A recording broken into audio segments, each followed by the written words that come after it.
Сегодня день города воинской славы Малгобека. Ему исполнилось 90 лет. Праздник традиционно отмечают в первое воскресенье сентября. Город был основан в 1933 году. В те годы там активно велась разработка новых месторождений нефти.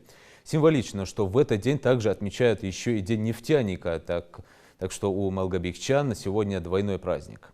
Именно с открытия нефтяниками скважины номер 13 на Терском хребте началась история Малгобека, название которого связывают с урочищем Магиалбек по титулу владельца этих земель в то время.